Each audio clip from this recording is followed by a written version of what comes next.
Welcome to LiveDaf, your online Daf Yomi Shir. Shalom Aleichem and welcome back to today's Daf Hayomi, Zevachim Daf Pei Vav. We begin on Pei Hayamid Beis, 3 lines from the bottom of the Yamid. So, what happens to the bones, the hooves, the horns of the Korban Oila? Typically, the entire animal is burnt on the Mizbeach. What about these materials? We touched upon this slightly yesterday, and we will further elaborate on this topic today. Says the Gemara, Tana Rabbanan. So in one pasuk we say, the kohen puts the entire behemah, the entire oila, as one package on the mizbeach. This covers even the bones, v'agidim, sinews, ligaments, v'karnayim, horns, v'tlafayim, hooves. It's one package. Okay, so to what extent? What happens if these elements come apart? They separate from the actual animal. Do you put them on the mizbeach as well? Talmud Lemar, no. Here comes pasuk number 2, which limits. What's involved in the oila process? What's burnt on the mizbeach? Only 2 elements: habasar v'hadam, flesh and blood. Okay, so that rules out those aforementioned non-flesh or blood materials. Okay, now we're sort of in a dilemma. Ibasar v'hadam. Should we, just take this pasuk at face value? Basar v'hadam only. That would sort of tell us that you have to take apart the animal before you put it on the mizbeach. Yochel yachlitz, gidin v'hatzamai. So perhaps the pasuk means to the extent you have to actually pull apart, extract the gidin, the atzamais, and only burn the flesh. V'yaseh basar, v'yale basar l'gavi mizbeach. Is that so? Oh, that takes us back to pasuk number 1, which says no, put it all on there. So it's sort of tossed between pasuk number 1, which says it's all encompassing, and pasuk number 2, which seems to say you only offer the basar and dam. Haketza. How do you work this out? It depends. If it's still attached, mechubar yalu, you put it up on the mizbeach. But pirushu, once it comes apart, not only will you not put it on the mizbeach at this point, even if it's already on the mizbeach and it came apart on the mizbeach, you take it off. It doesn't belong there. So apparently, what pasuk number 2 is telling us is that the primary elements of the oila encompasses just basar v'dam. Everything else, okay, if he's attached, it's just all one entity now, and those secondary elements come along and are included in this package. But if they should come apart and separate from the rest, not only wouldn't you put it on the mizbeach, you would even take it off. Now, let's put a name to the face. Mantano, who's the author of this opinion, the Shamasli, who was known to hold this opinion, the Amar who says, Pirshu Yerdu, that once these non-edible elements come apart, they are removed from the Mizbeach, which according to Rashi is actually the Shita of our Mishnah as well. Who's this Tana? Rebbe. It's Rebbe, the Sanya, as we will find in the following brisa, which presents a dispute. So firstly, we present the opposing view, Shitas Chachamim, who hold that even these inedibles still belong on the Mizbeach, versus Rebbe, who says only while attached. The Sanya, we have a brisa, this is pasuk number 1. Everything goes. The Rabbi says covers atzamais v'agidim, v'karnayim v'tlapayim, bones, sinews, horns and hooves, v'afilu pirush. And even if they come apart from the rest of the animal, you still put them on the mizbeach. What about pasuk number 2, which seems to limit this offering to flesh and blood. Velamani mekayim. How do I fulfill? Pasuk number 2, which says, "V'asisa oila yisecha." What's involved in the oila burning process? Only habasar v'hadam. How do I work? How do I reconcile pasuk number 2 with pasuk number 1? Allah Milcha comes to teach you something else entirely different. Ikulei oila ato machzer. V'i ato machzer. Ikulei gidim v'atzomais. Ikul means digested. So over here it means, let's say the ikuli, meaning the limbs, the parts, the primary parts of the oila animal, the basar, the dam, that had already experienced the mizbeach fire, had been already incinerated, had been already partially burnt by that fire, and now for some reason it popped off. Sometimes, a fire would just shoot, pops off. And landed on the floor, off the Mizbeach. Says the Pasuk, put it back on. It belongs back on the Mizbeach. Ikuli oila, ato machzer. So although it's on the floor and it's partially incinerated, it goes back on the Mizbeach. But you're meant to know this only applies to primary elements of the animal. V'ato machzer, ikuli gidin v'atzames, but gidin v'atzames, that had already been, partially incinerated, been, dried up and, not fully ashes, but almost. Okay, done is done. So once it's gone through that incineration and now it's off, it popped off, it's on the floor, you don't put it back up. So while it's still fresh and unburnt, of course it belongs in the Mizbeach. But at this late stage in the game, once it was up there and it was seriously burnt, and now it's off on the floor, you leave it off. Okay, we will elaborate on this topic a bit more in the next Mishnah, the next Gemara. However, Rebbe Eimer, according to Rebbe, no, he disagrees. The bones, etc., are only allowed on the Mizbeach while connected. But once they come apart, they stay off. And even if they were already on the Mizbeach and they came apart, they come off. Rabbi Eimer, look, we have this apparent contradiction between pasuk number 1, which covers the entire behemoth with all its elements, and pasuk number 2, which limits the akrava to basar v'dam. How do we work this out? Well, it depends if it's connected or separate. As per the Brisa, as per yesterday's Mishnah, that's all Rebbe's shita. Connected or separate, that's the determining factor. Rabbi Eimer Kosav Echad Eimer Vikti Arkoin Nisakam is Beicha. So first pasuk is Riba, covers everything. Because of Echad Eimer, we have the second pasuk which limits. Only Habasar Adam, Miyet. It's an exclusion, it's a limitation. How do you work this out? Okay, tzad. What's the solution? Michur Barn, while connected, Yal. They all go up. Pirsha, once they separate, Hafilu. Not only wouldn't you put it on the Mizbeach, but even if that separation occurred after it was already deposited on the Mizbeach, it comes off.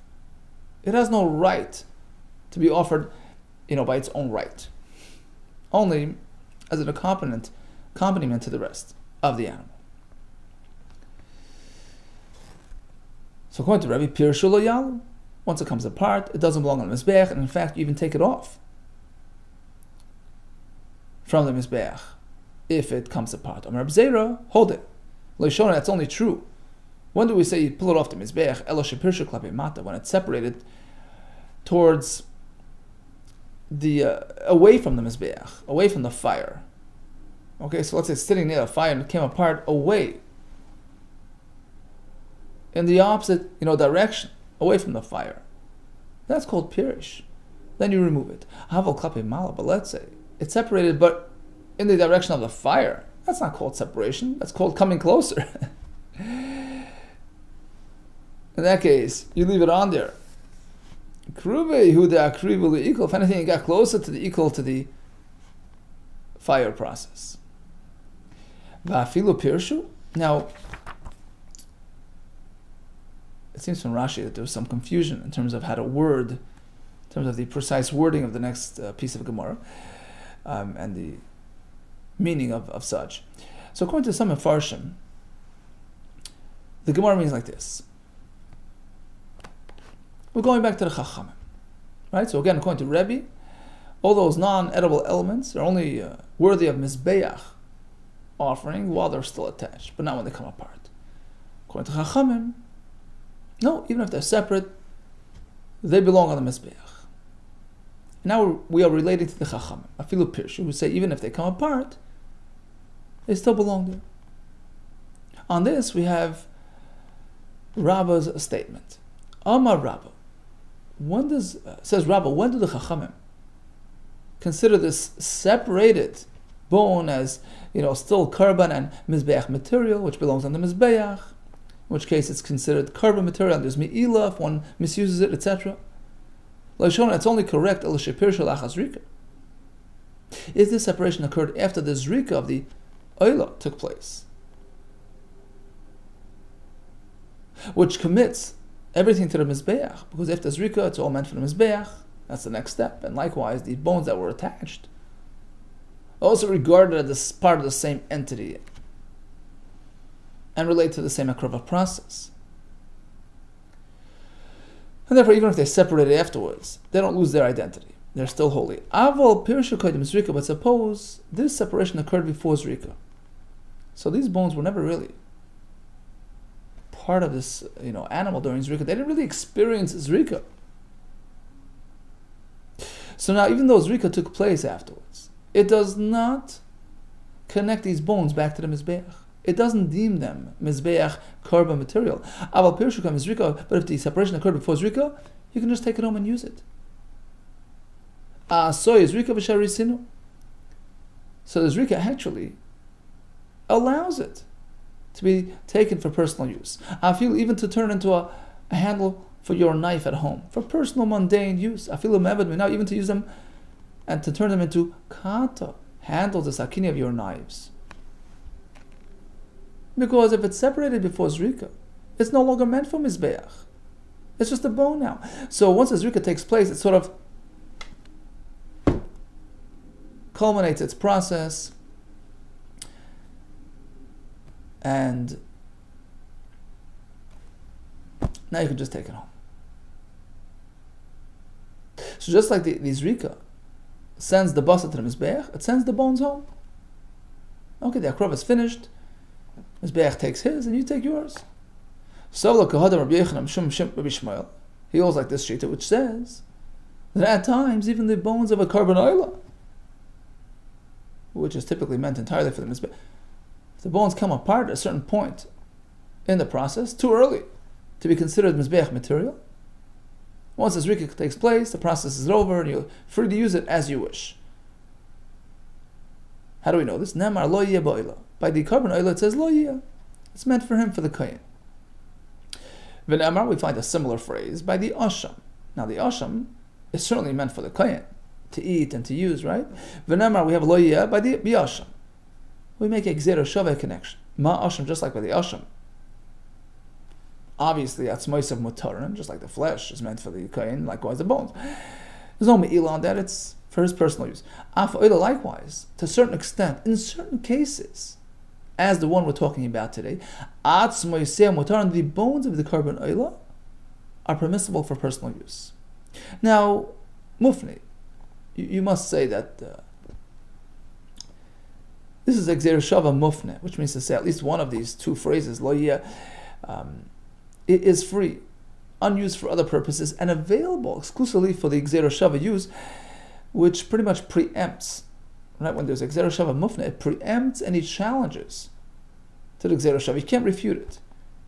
Because otherwise, if it's not a mufne, dilay mufne, ikal mirfach, we could easily challenge this gzera shava, this connection between asham and oila. How can you compare? Mala asham, of course the asham is different than oila. Shkem psarei mutar, because the flesh is edible to the kohen. Of course the bones, but the oila is meant for the mizbeach. How can you compare? The answer is yeah, lo yeh yisei roksiv. There's an extra lo yeh expression available and free for this gzera shava, which makes it immune to any challenges. Moser Rav Adabar, I have a question on Rabbah.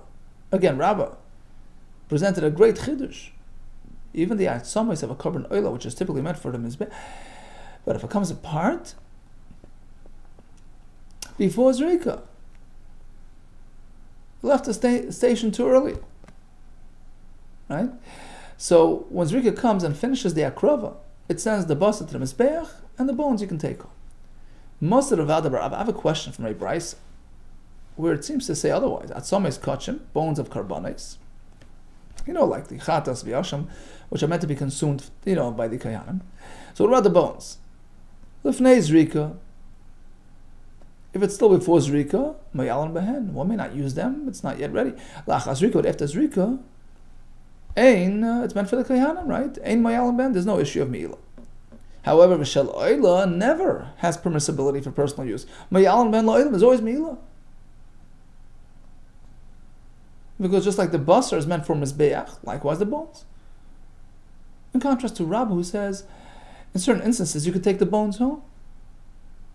Answers the Gemara, we have to modify the brisa and tweak it accordingly. Emo, let's read it like this. The bones of an oila, it depends. V'shel oila.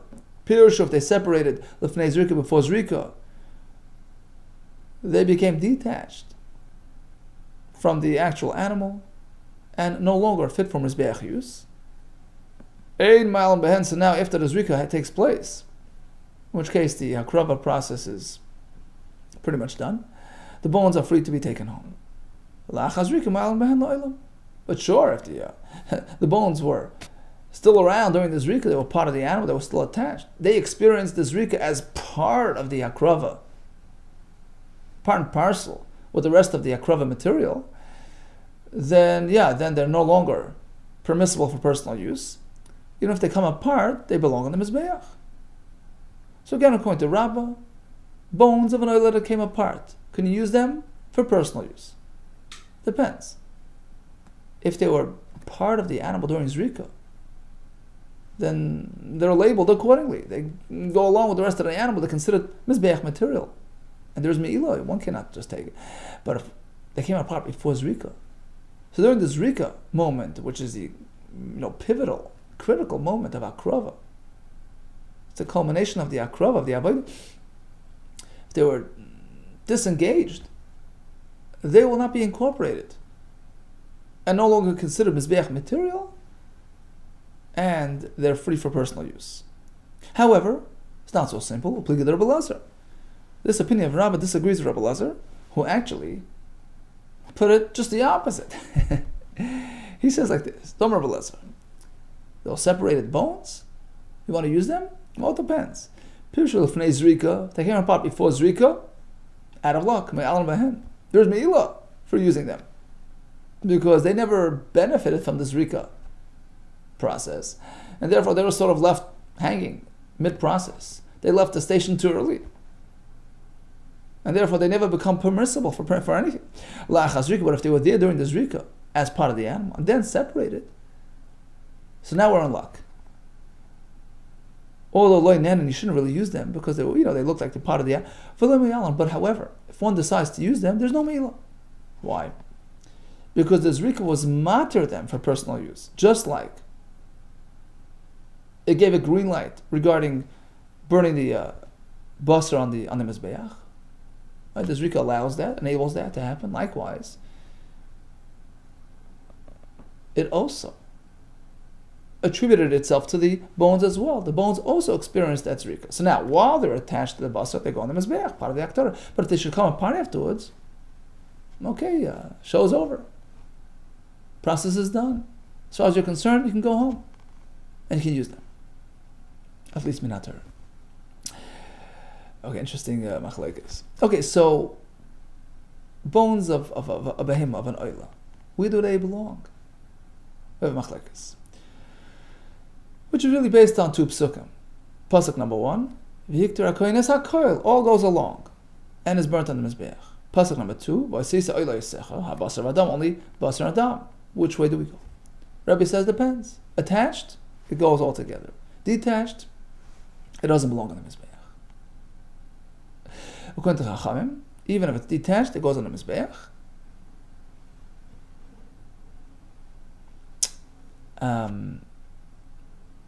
Is there an instance where you can actually take that home, use the bones for personal use? Yep.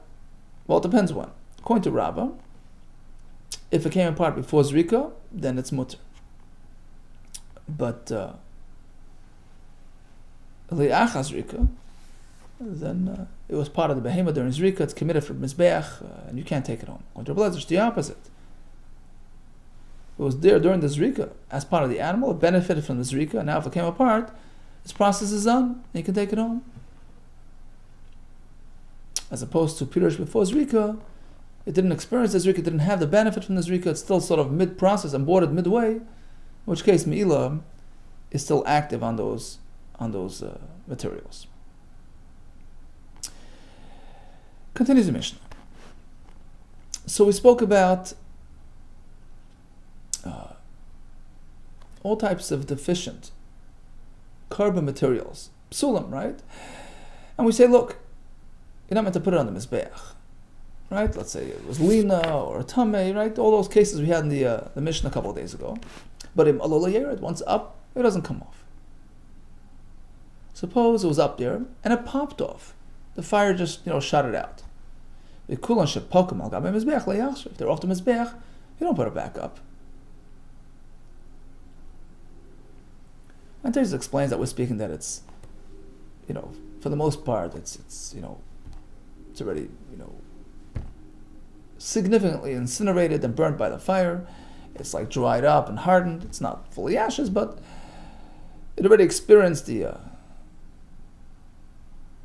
mizbeach experience to the extent that we say, look, it's enough. Once it had that experience, you don't have to put it back up there. And again, that's because we're speaking about deficient materials that didn't really belong there to begin with. So once it went through this type of significant experience, and now it's off, leave it off. Likewise, a coal, a regular coal that popped off the mizbeach, you don't have to return it. However, a varim, proper animal limbs, kosher animal limbs, which really belong on the mizbeach, here it's different. Now they're off the mizbeach and on the floor. It depends at what point in the night you're holding. If it's before midnight, before 12 o'clock, yachsed have to be returned to allow their burning to be completed. Since they're still mid-process, me'ilah applies. They're still considered kachi Hashem. However, lacha chatzois, after chatzois, if they're off the mizbeach on the floor, yachsed. You no longer have to return it. There's no me'ilah because it's done. Concludes the Mishnah. Just like we spoke over and over again, that the mizbeach has the power to absorb material which was suitable for mizbeach, even though it became puzzle. Once up, stays up. Kacha kevesh mekadesh. The ramp leading up to the mizbeach has the same power, and just like the mizbeach and the kevesh have that power, likewise klei shares, holy vessels, with respect to material inserted in them, even though those materials are failed and puzzle. Likewise, the vessels, the kelim, are mekadesh. Now, let's relate to the halacha about the ivorim. Proper, limbs of an oila, kosher oila, popping off the mizbeach, is only returned if it's before chatzos. Echidami. Now, what condition are they? What's their status? Fresh, burnt, ashes. It could be, basically 3 levels. Fresh meat, totally incinerated ashes, or somewhere in the middle. If they're still intact, fresh, even if it's 2 in the morning. You have to makter it, put it back. If they're totally incinerated, they're ashes, even if it's 10 o'clock at night, before chatzos, done deal. Namilay, also. It doesn't, you don't have to return it. It must be speaking bishriri, it's somewhere in the middle. Rashi says shriri means it's hardened. It got dehydrated, it's charred and hard. So it's somewhere in the middle. So regarding these limbs, chatzos is the pivotal point.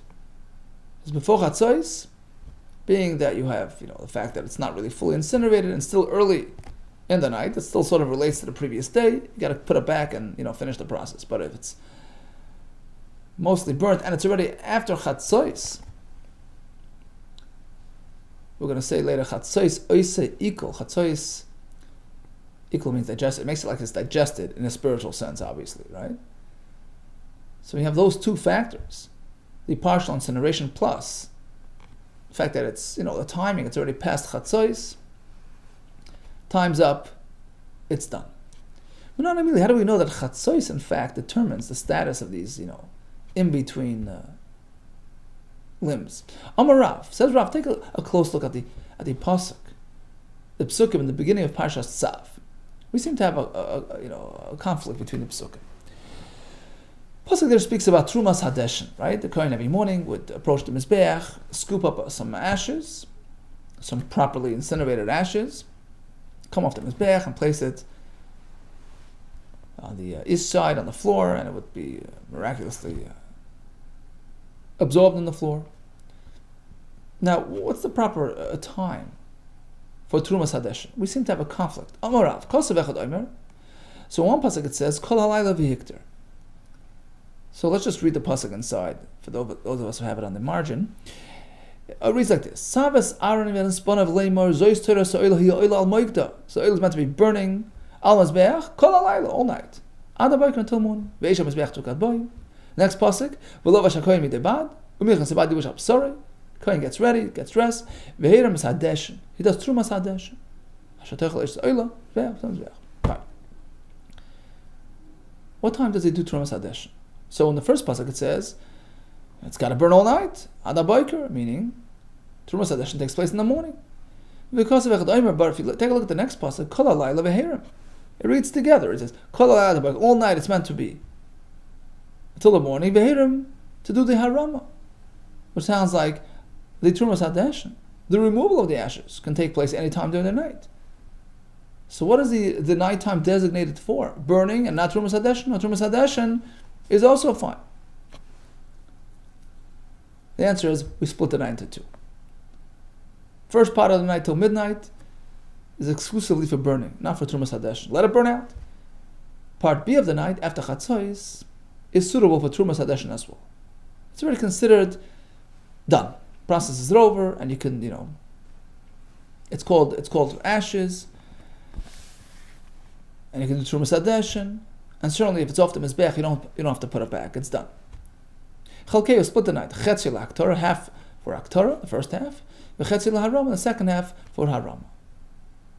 So it sounds from Rav that in general as well, not just regard, there are two issues here, right? These shriri limbs, which are sort of in the middle, if they're popped off the mizbeach, so that's the first thing we learned, that if it's after chatzos, you don't have to return it because it only needs haktorah on the first half of the night. The second point is that in general, Trumas Hadeshin regarding real burnt ashes also only take place during the second half of that night. Master of Kahana, I have a question. A Mishnah Yuma indicates otherwise, that you can do Trumas Hadeshin anytime through the night, if necessary. You're not limited to after midnight. B'chol yoyim, on a typical day in the Beis Hamikdash, when there wasn't that much traffic, the Trumas Hadeshin would take place when the rooster would crow, sometime around dawn, or near that time, before or after, approximately around that time. But B'yom Kippurim, on Yom Kippur, when the Kohen Gadol was due to do all these things, and we want to give him an early start so that he can do things at a leisurely pace, relax, because of course he's fasting, and we'll just make it easier for him. So they would start Trumas Hadeshin starting midnight. B'regalim, during a Yom Tov, when it was really trafficy, full of people, there were lots of ashes on the Mizbeach, they had to clean it up. So you want to get a really early start. B'Ashmeres or Rishon, you start at the first third of the night. So basically, the night is 12 hours. Split into 3, it's 4 hours per third. 6 to 6, so 4 hours into the night, 11 o'clock, they would already get going. Trumas Hadeshin before Chatzos. According to Rav, the pasuk teaches that Trumas Hadeshin can only take place after midnight. How could they do it earlier? Amar Rabbi Yochanan says you're right. There are two issues here that are separate from each other. When Rav says that Chatzos is the trigger point, he was referring to those shriri, those sort of in-between limbs, which were partially burnt.